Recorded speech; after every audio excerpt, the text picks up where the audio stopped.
Imaginez un parchemin oublié, enfermé dans les entrailles d'un monastère millénaire, sur lequel seraient inscrites les dernières prophéties de Saint Malachie.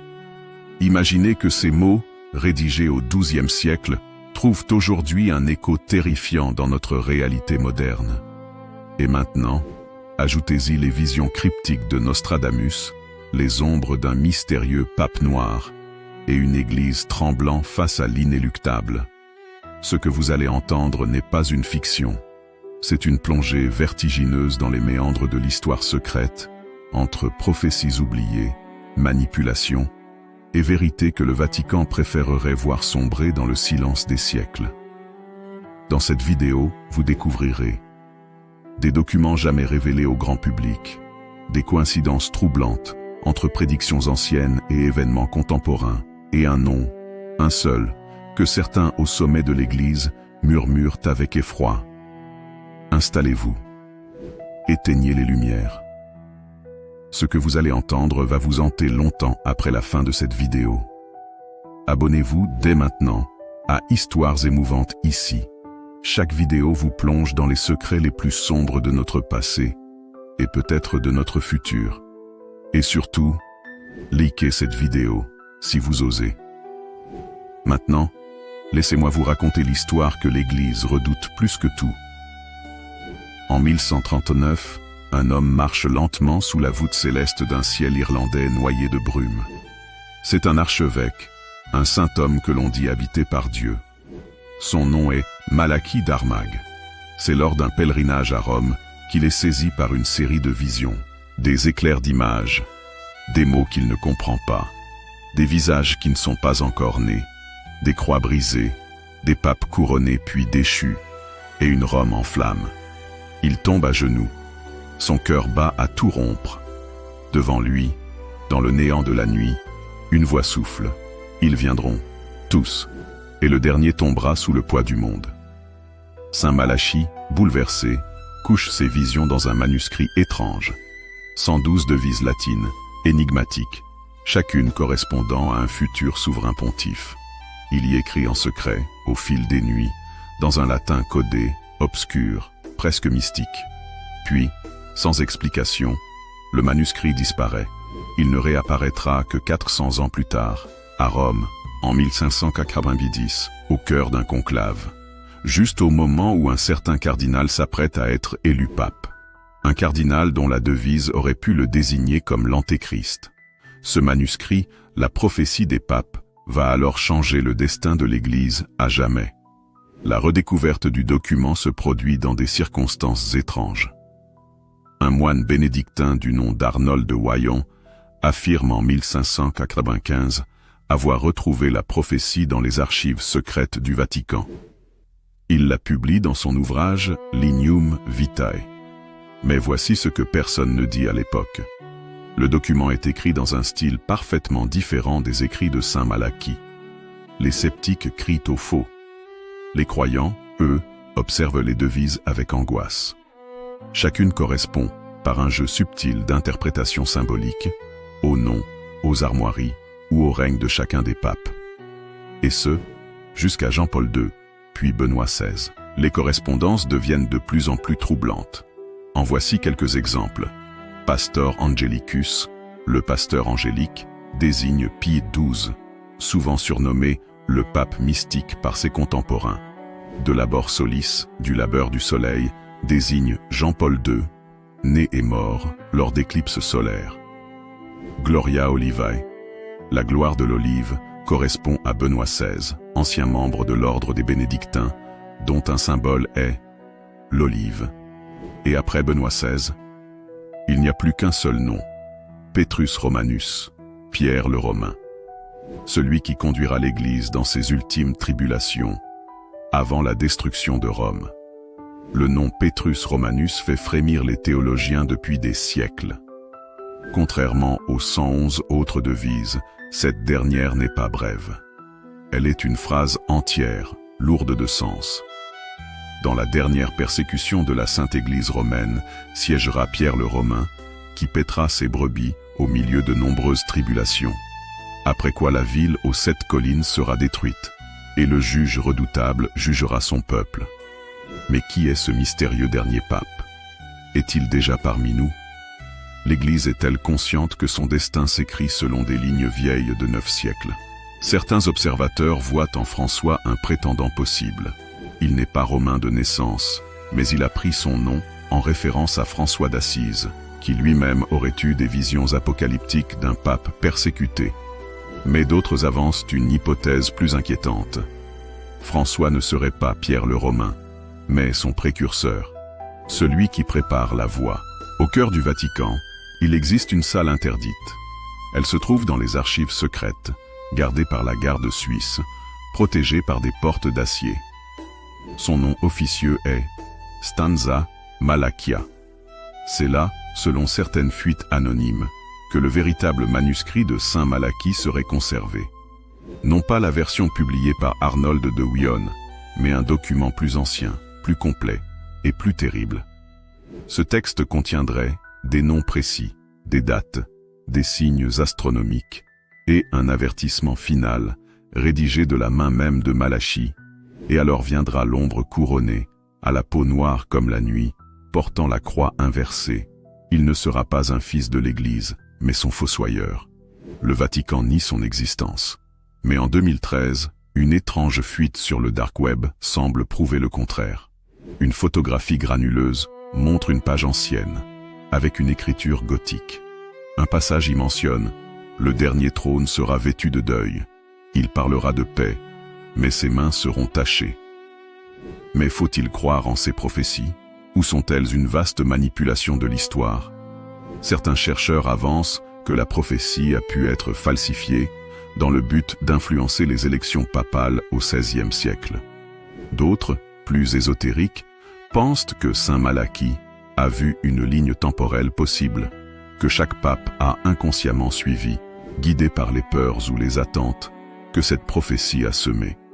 Il y a aussi une possibilité plus effrayante encore. Et si le dernier pape n'était pas encore élu? Et si les signes précurseurs s'enchaînaient déjà sous nos yeux? Guerre, tremblement de terre, pandémie, persécution religieuse. La devise de Pierre le Romain pourrait-elle s'accomplir dans les mois ou années à venir?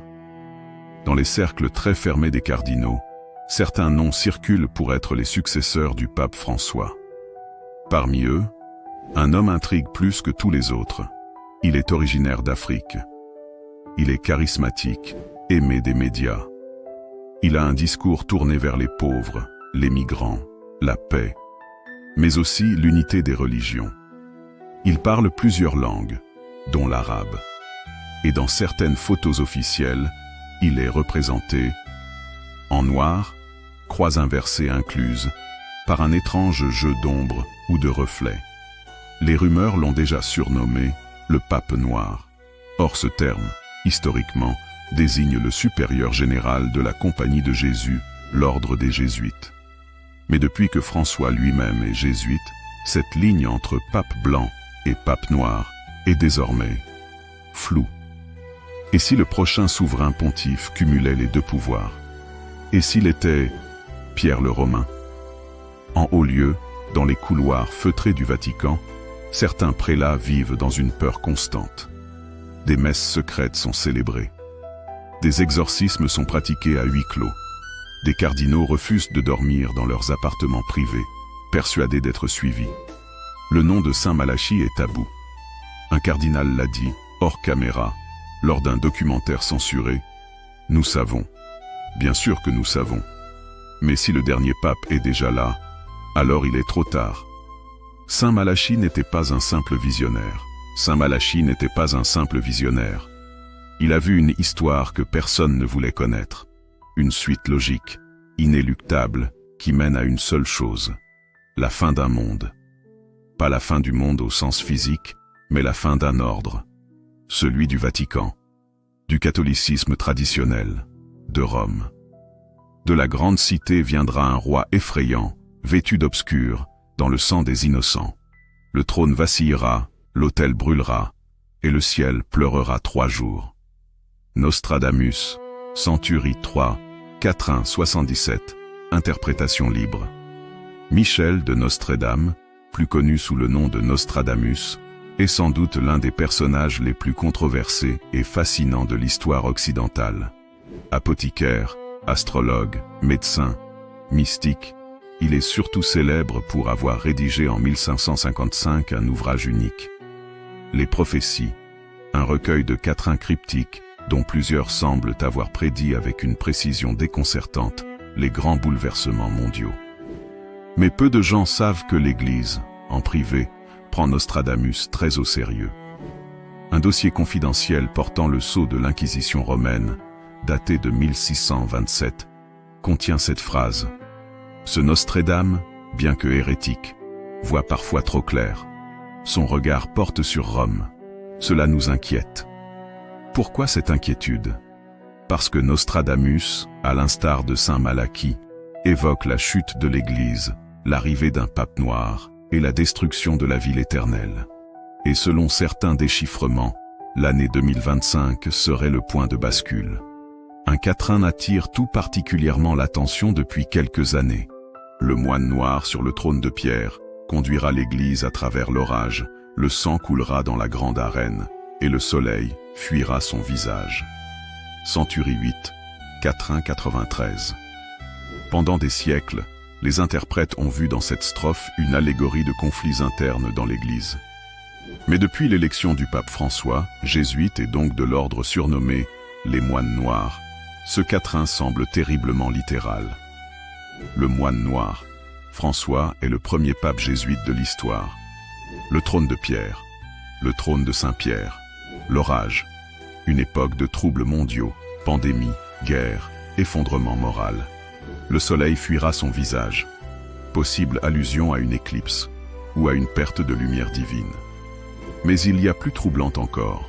Selon une série d'études astrothéologiques réalisées en 2002, ce quatrain correspondrait à une configuration astronomique prévue pour avril 2025.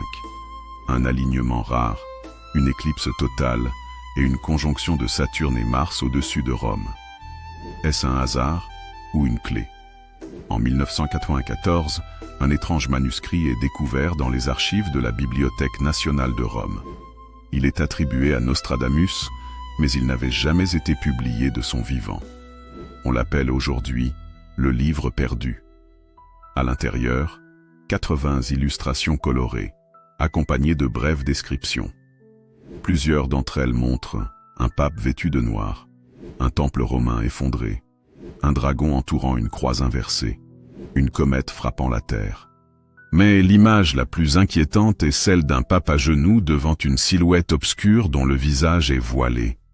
Dans la marge, en latin médiéval, on lit « Le serviteur sacré sera remplacé par le simulacre, et tous ceux qui le suivront seront perdus. » Cette scène est interprétée comme le remplacement spirituel du vrai pape par un faux messie. Mais le plus étrange dans tout cela, une petite inscription en haut de la page porte la date 2025. En 1917, 3 enfants portugais reçoivent, selon la tradition catholique, les fameuses apparitions de la Vierge à Fatima. Le 3e secret, jamais officiellement révélé dans son intégralité, aurait concerné la destruction de Rome, la mort d'un pape et un mystérieux personnage habillé de noir.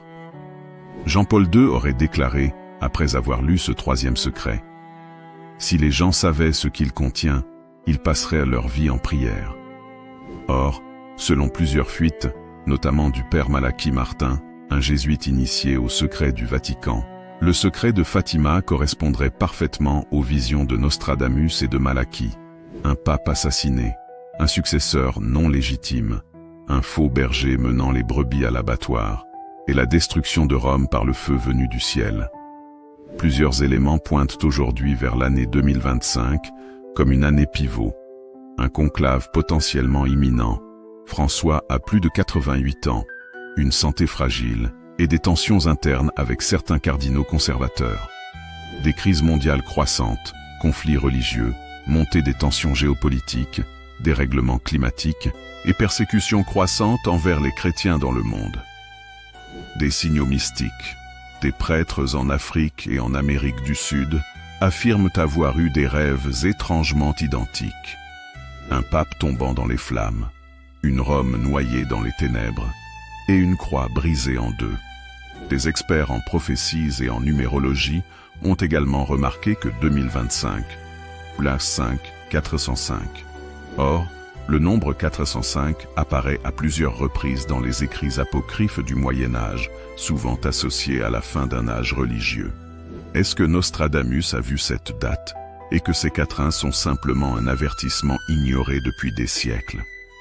Un chercheur italien, Marco Bellini, affirme avoir découvert un document apocryphe dans les caves de la basilique Saint-Jean de Latran en 2007. Il l'a surnommé « le pacte de minuit ». Ce texte anonyme, daté de 1683, mentionne une alliance secrète entre un ordre religieux oublié et une puissance noire. Dans ce texte, une phrase revient. En l'an de grâce 2025, le faux pape sera couronné.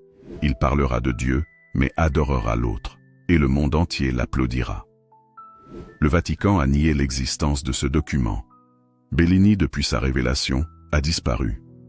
Officiellement, il serait en Argentine. Officieusement, certains le disent interné dans un couvent isolé pour le protéger de lui-même. Mais l'image est gravée. Un pape salué par des foules, tandis qu'en secret, il bénit un autel inversé. En combinant plusieurs quatrains, certains spécialistes comme Mario Reading et John Hogue ont tenté de reconstituer une chronologie prophétique. Voici ce qu'elle donne. Éclipse majeure, 2024-2025. Mort d'un pape, dans des circonstances troublantes. Élection rapide d'un successeur, venu du sud, parlant la langue des sables. Destruction partielle de Rome par la colère céleste, guerre, météore. Grande apostasie, un schisme mondial dans l'Église. Et à la fin, l'agneau sera remplacé par le corbeau, et dans son regard, il n'y aura plus de lumière. Ce dernier vers évoque un renversement spirituel, une antipapauté, une Église infiltrée, retournée.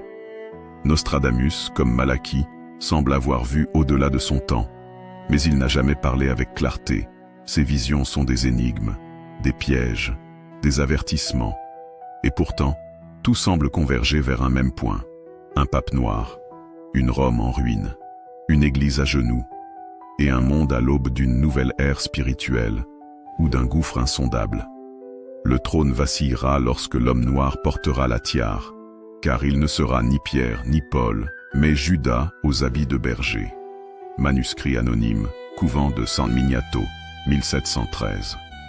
Contrairement aux interprétations raciales ou littérales, le terme pape noir ne fait pas référence à la couleur de peau, mais à l'ordre jésuite, dont les membres portent traditionnellement des tuniques noires.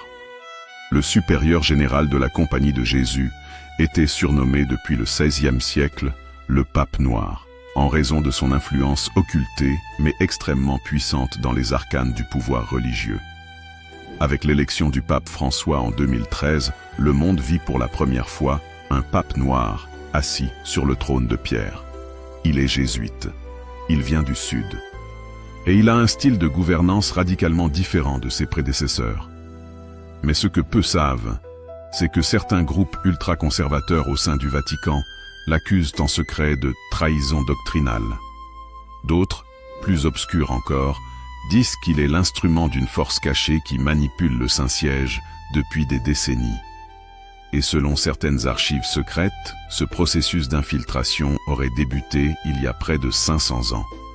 Fondée en 1540 par Ignace de Loyola, la Compagnie de Jésus est à la fois admirée pour ses missions éducatives et redoutée pour sa stratégie d'influence.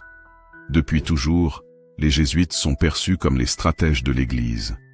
Ils parlent des dizaines de langues, s'infiltrent dans les sphères intellectuelles, diplomatiques, financières, mais dans les archives interdites de l'Index Vaticanus, il existerait un dossier appelé Instructio Secreta, supposé être une sorte de manuel d'infiltration graduelle, prendre le contrôle des institutions clés, éducation, sciences, politique, finances, créer des scissions internes dans l'Église, affaiblir les dogmes traditionnels, favoriser un relativisme moral global pour détruire les fondations chrétiennes, remplacer la foi par une spiritualité humaniste, centrée sur l'homme, et non sur Dieu. Ce texte est considéré comme un faux par le Vatican. Mais plusieurs chercheurs y voient un plan dont les étapes semblent s'accomplir sous nos yeux. Et si le pape noir était la clé de voûte finale de ce renversement? En 1972, un prêtre exorciste nommé Gabriele Amorth déclare dans un entretien à huis clos « Rome est infestée.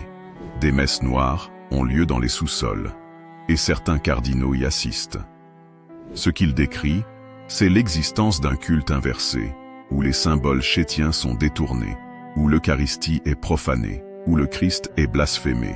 Ce culte serait dirigé par un cercle interne, composé de membres haut placés dans la hiérarchie ecclésiale. On l'appelle parfois l'ordre de la nuit. Son objectif? Installer un jour un chef spirituel factice à la tête de l'Église, qui prêcherait une doctrine inversée, tout en conservant les apparences de la tradition. Et c'est là que la prophétie de Nostradamus prend tout son sens. Le simulacre prêchera la paix, mais apportera la ruine. Il aimera les pauvres, mais bénira les puissants. Il dira, Dieu est en chacun, mais il adora l'abîme. Est-ce cela, le pape noir? Un guide mondial, adulé, mais corrompu? Depuis les années 1980, plusieurs affaires secouent dans le Saint-Siège. Le scandale de la loge maçonnique P2, où des noms de cardinaux apparaissent. Le financement occulte de certaines missions par des banques contrôlées par des groupes occultes. Le silence sur les dérives sexuelles dans certaines congrégations. Mais le plus troublant reste un rapport classé extrêmement confidentiel, rédigé en 2012, juste avant la démission de Benoît XVI. Ce rapport mentionne l'existence d'un lobby transnational et ritualiste agissant au cœur même de la curie romaine. À peine ce rapport terminé, Benoît XVI démissionne, une première depuis plus de 600 ans. Et c'est un jésuite qui prend sa place. Simple hasard? Ou nettoyage silencieux? De nombreux théologiens alternatifs, mais aussi des lanceurs d'alerte religieux, pensent que 2025 est l'année de révélation, le moment où le vrai visage du pouvoir spirituel sera exposé. Certains parlent de schisme, d'autres d'assassinat prophétisé. Quelques-uns, plus mystiques, disent que le vrai pape apparaîtra alors, caché depuis des années, et reprendra l'Église des mains du faux. La prophétie de saint François d'Assise revient alors. Un pape non canoniquement élu créera un grand schisme, et les vrais fidèles devront fuir les sanctuaires. Qui croire? Le pape noir n'est pas un homme en particulier. C'est un archétype prophétique, une fonction corrompue, une finalité inversée. C'est le fruit d'un long processus d'infiltration, d'affaiblissement, de renversement. Et ce processus semble à son point culminant. Mais dans chaque prophétie, il y a aussi un choix. Le chaos n'est pas inéluctable. La question demeure. Si tout cela est vrai, alors qui tire les ficelles? Et surtout, quel est le plan ultime? In persecutione extrema S.R.E. sedebit Petrus Romanus, qui pacet oves in multis tribulationibus, quibus transactis, civitas septicolis destruetur, et iudex tremendus iudicabit populum suum. Finis. Dernier verset de la prophétie des papes, attribué à saint Malachie. Selon la célèbre prophétie des papes, attribuée à saint Malachie, le 112e pape serait le dernier, connu sous le nom de Petrus Romanus. Il serait celui qui guiderait l'Église dans les pires tribulations que l'humanité ait connues.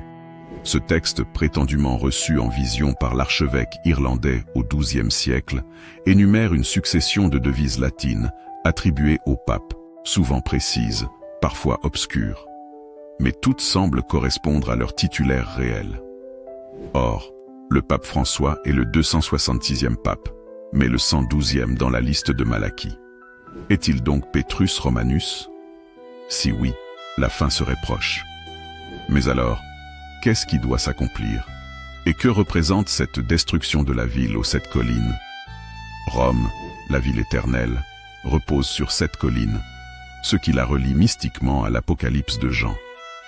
Et la femme était assise sur une bête écarlate, pleine de noms de blasphème.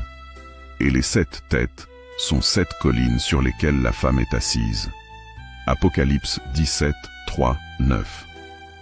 Dans cette vision, La femme symbolise une puissance religieuse corrompue, parfois interprétée comme une image noire de l'Église dévoyée. La bête, elle, est souvent reliée au pouvoir politique ou à l'ordre mondial antichristique. Rome serait donc, dans cette lecture apocalyptique, la prostituée de Babylone. Non pas l'Église en tant que corps mystique du Christ, mais sa version dénaturée, prise en otage par des forces antispirituelles. La destruction de Rome serait alors le symbole d'un nettoyage divin. Mais qu'est-ce qui provoquerait cet effondrement? Guerre, schisme, cataclysme. Des textes anciens parlent d'une alliance impie entre certaines puissances religieuses et politiques qui conduirait à la chute morale et physique de la Cité sainte. Et à la fin, le grand jugement. Pierre fut le premier évêque de Rome, le fondateur de la papauté. Mais selon certaines prophéties, il reviendrait non pas en chair, mais en esprit, pour restaurer l'ordre spirituel à l'heure du chaos. Des mystiques parlent d'un homme caché, inconnu du monde, mais porteur de l'onction divine, qui apparaîtra lors du grand schisme final. Ce Pierre romain ne serait ni cardinal, ni évêque, mais un homme juste, choisi dans le secret par Dieu, pour rétablir la vraie foi. Il prêchera dans les ruines. Il pleurera sur les bénédictins reniés. Il ne siégera pas dans les palais, mais dans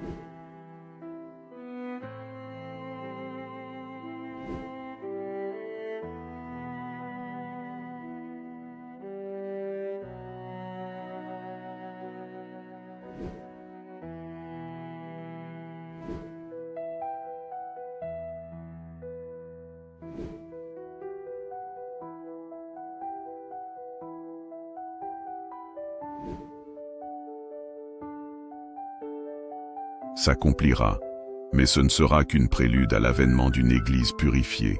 Et alors, est-ce la fin? Pas selon les mystiques chrétiens. Après l'épreuve, viendra la résurrection.